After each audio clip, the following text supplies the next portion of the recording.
Բենզինը եկավ Հայաստան, ասեց որ բոլոր տեղերում էժան կլինի, բայց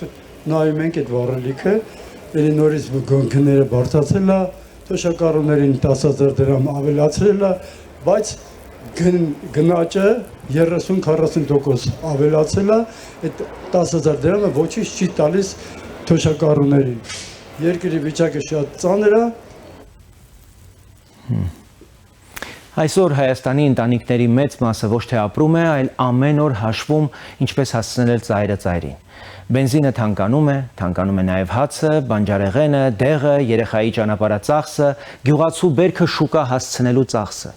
Թոշակը բարձրանում է, բայց եթե խանութում գները բարձրանում են ավելի արագ, մարդը այդ ավելացումը ուղղակի չի զգում։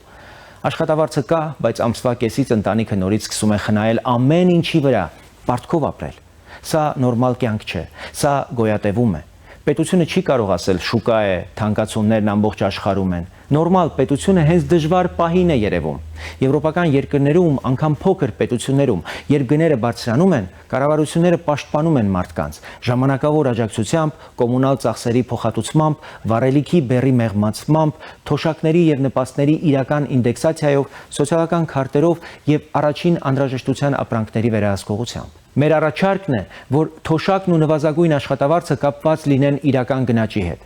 Առաջին անհրաժեշտության ապրանքների շուկան պետք է վերահսկվի,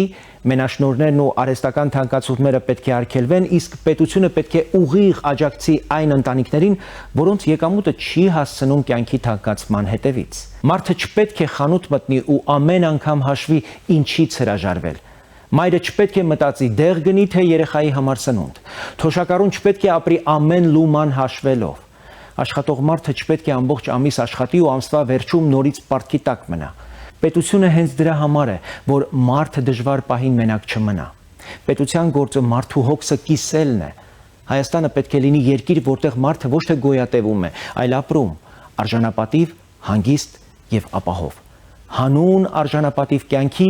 ընտրիր համար 18